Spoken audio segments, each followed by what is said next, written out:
What's up, Tryharder people? It's your man Omar. Today it's gonna be the episode number 3 of the Forgotten Training Style series. This time featuring the isometric workout.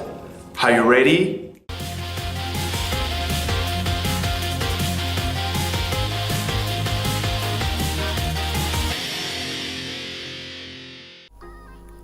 Let's start by explaining what this method is all about. Isometric exercises are done in a static position and are used primarily for strength training. The easiest example is the plank position. You're not actually doing anything, but still your muscle and nervous system is working. That's the base of the isometric training. Now, how can we apply this method to other exercises? And even more important, why should we do that? What are the benefits? Alright, one question at a time. This method can be used on pretty much every exercise, from bodyweight to heavy compounds. How to do that? It's very simple. Just pick a light weight, let the joints get into the right angle and just hold it for 10 to 20 seconds. That was one repetition. Usually, you should aim for 3 to 5 isometric reps per exercise. Now, it is clear that the holding position does change depending on the exercise and on what you want to train. Using the bench press, for example, you can work on one of the most difficult phases, which is the middle one. Here, your elbows are in a very disadvantaged spot. Doing this isometric exercise will help you to build strength and get better with this phase quickly.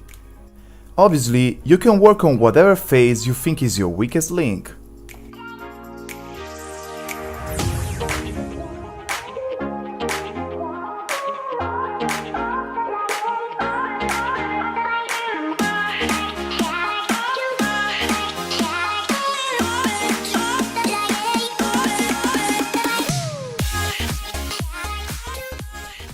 Squats as well can be used as a great example.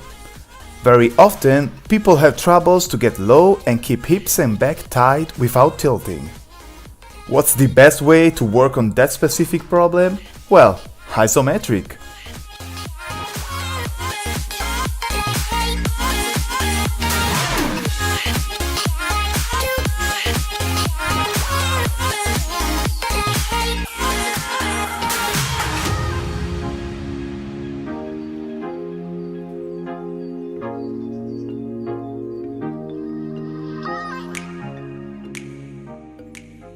Another great use of isometrics is with the unilateral exercises, such as dumbbell bench press, rows, or curls. In fact, we can combine isometric with dynamic, holding one dumbbell and working with the other. This is an amazing tool to work on strength, especially when you feel you have some imbalance between your left and right side. Here again, you can work on different angles to get the most benefits from this training method.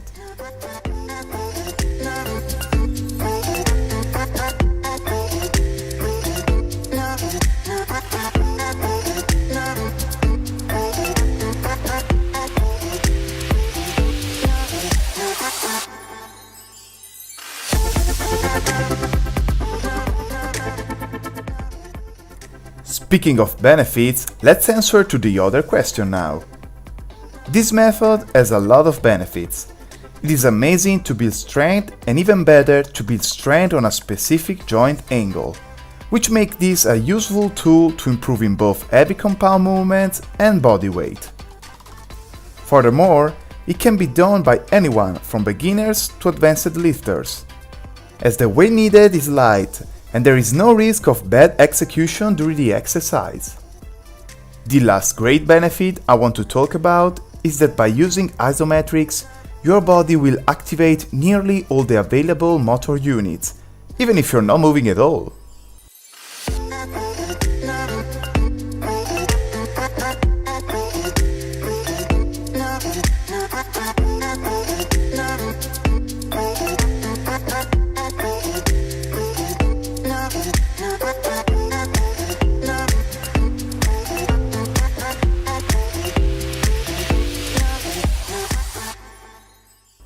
On the other hand, however, there are some bad news as well. This training method is not very good at stimulating muscle growth. Even if the time under tension is kinda long, the weight used and the lack of a concentric and eccentric part make this a pretty bad exercise for bodybuilding. Another thing to be aware of is that even if your muscles are not gonna feel sore at all, your central nervous system fatigue will ramp up easily. One last warning is that even if isometrics are great to work on specific joint angles, they're not gonna work on the entire movement. In fact, if you want best results, you should use this as an extra tool and not as a substitute for your compounds. Alright, I think we talked enough. Now you know something more about this interesting training method, light and dark. But as every training method, it can be amazing if used in the right way. A little goes a long way, remember. Thanks to my friend Kevin, the next episode is gonna be about the German volume training. That's gonna be tough, I can tell you already. Well, if you have any forgotten training style you want me to spotlight, make sure to let me know in the comments. Also, don't forget to drop a like and subscribe. I'll catch you very soon. See ya!